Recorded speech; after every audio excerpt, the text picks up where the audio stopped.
અને આ વચ્ચે મહત્વના સમાચાર મળી રહ્યા છે। વડોદરામાં મુખ્યપ્રધાન ભૂપેન્દ્ર પટેલ સંબોધન કરી રહ્યા છે। નજર કરીએ।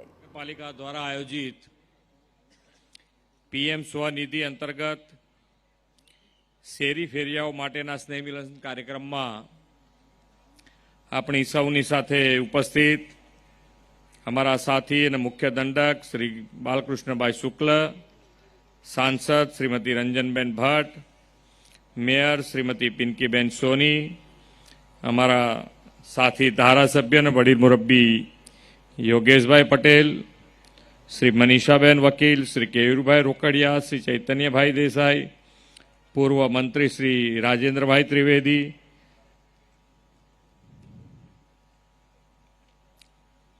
એનવી પટેલ, શ્રી લાખાવાલાજી,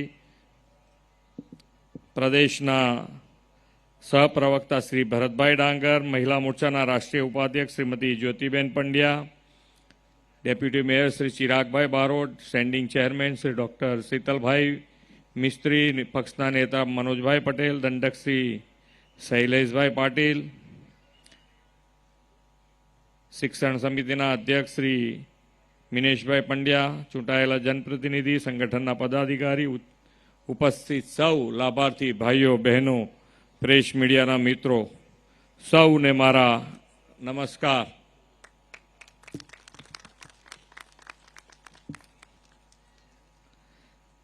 વિશ્વના સૌથી લોકપ્રિય નેતા અને યશસ્વી વડાપ્રધાન નરેન્દ્રભાઈ મોદીએ દેશમાં સૌના સાથ, સૌના વિકાસ, સૌના વિશ્વાસ અને સૌના પ્રયાસના કાર્યમંત્રથી વિકાસની ગેરંટી આપી છે।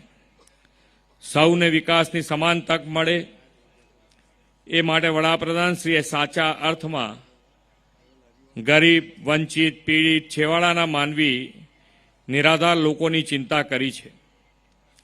ગરીબો અને છેવાડાના નાગરિકો સમાનભેર જીવન વિતાવી શકે તે માટે વડાપ્રધાનશ્રીએ અથાગ મહેનત કરીને ઘણી જનકલ્યાણલક્ષી યોજનાઓ દ્વારા આ વિકાસ ક્રાંતિ સાકાર કરી છે। એના પરિણામે સમગ્ર દેશે મોદીજીની ગેરંટીમાં વિશ્વાસ મૂકીને 3 રાજ્યોમાં ભાજપને જીત અપાવી છે। 2014માં આદરણીય શ્રી નરેન્દ્રભાઈ દેશની જનતાએ સુકાન સોંપ્યું ત્યારથી ગરીબો, વંચિતોને મુખ્ય ધારાઓમાં લાવવાની અને તેમના સર્વાંગી વિકાસની પરંપરા શરૂ થઈ છે।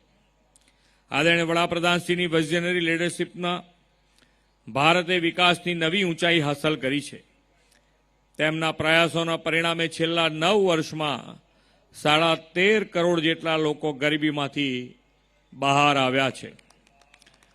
વડાપ્રધાનશ્રીએ પહેલા તો જનધન ખાતાઓ દ્વારા દેશના નાનામાં નાના નાગરિકને પણ અર્થવ્યવસ્થા સાથે જોડાય છે અને તેમને માટે બેન્કિંગ સુવિધાઓ ઉપલબ્ધ કરાવી આપી।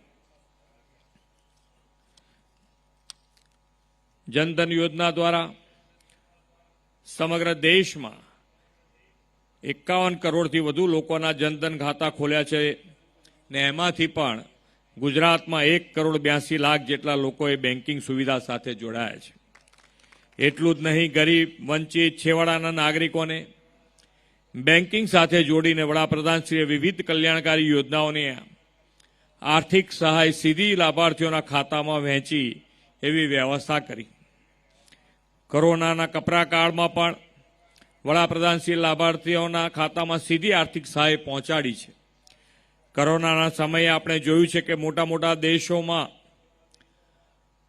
લોકોને સરકારે ભગવાન ભરોસે છોડી દીધા હતા, ત્યારે આપણા આદરણીય વડાપ્રધાન શ્રી નરેન્દ્રભાઈ મોદીએ ફ્રી વેક્સિનેશન અને ફ્રી રાશન આપીને લોકોનો રોગ અને ભૂખ બંનેથી રક્ષણ કર્યું।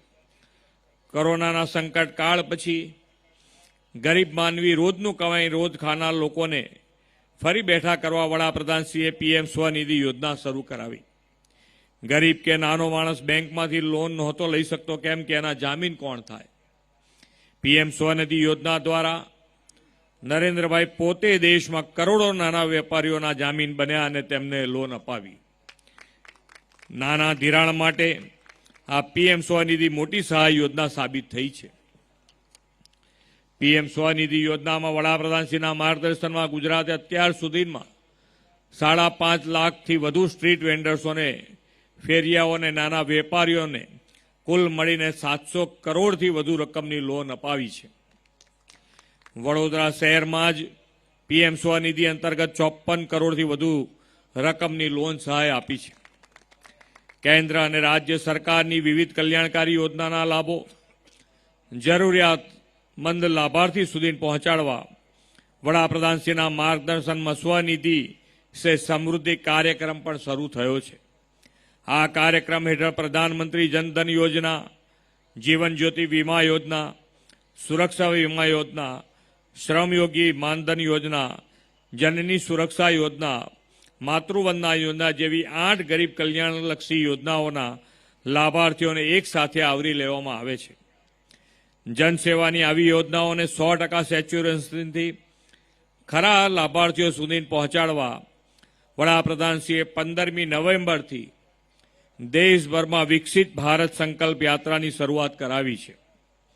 આ સંકલ્પ યાત્રાના માધ્યમથી મોદી સરકારની ગેરંટીવાળી ગાડી આજે છેવાડાના માનવી, વંચિત, ગરીબ સૌ લાભાર્થીઓ સુધી કેન્દ્ર અને રાજ્ય સરકારની કલ્યાણકારી યોજનાઓના લાભ માટેની ગેરંટી લઈને દેશ રાજ્યના ખૂણે ખૂણે પહોંચીને લાભાર્થીઓના આત્મવિશ્વાસ વધારી રહી છે.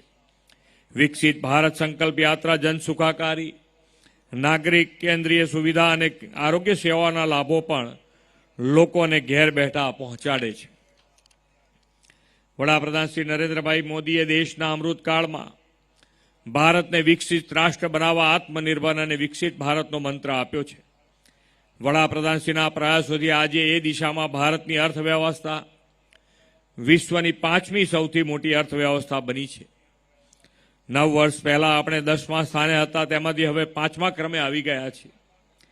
દેશની આ વિકાસ યાત્રામાં નાના વેપારીઓ પણ મોટી ભૂમિકા ભજવી છે. મોદીજીના નેતૃત્વમાં ત્રીજી ટર્મમાં ભારતને ત્રીજી મોટી અર્થવ્યવસ્થા બનશે, એમાં કોઈ બે મત નથી. આ માટે આદરણીય શ્રી નરેન્દ્રભાઈને ત્રીજી વાર આપણે બધા સાથે મળીને વડાપ્રધાન પદનું સુકાન સોંપવાનો આપણે સૌ સાથે મળીને આજે સંકલ્પ કરીએ, એ જ અપેક્ષા સાથે વિરમું છું. ભારત માતા કી જય. વંદે માતરમ. જય જય ગરવી ગુજરાત. ખૂબ ખૂબ આભાર માનનીય મુખ્યમંત્રી શ્રી ભૂપેન્દ્રભાઈ પટેલ. આપશ્રીનો હૃદય ઉર્મેથી આભાર, આપશ્રીના ઓજપૂર્ણ અને માહિતીસભર માર્ગદર્શન માટે.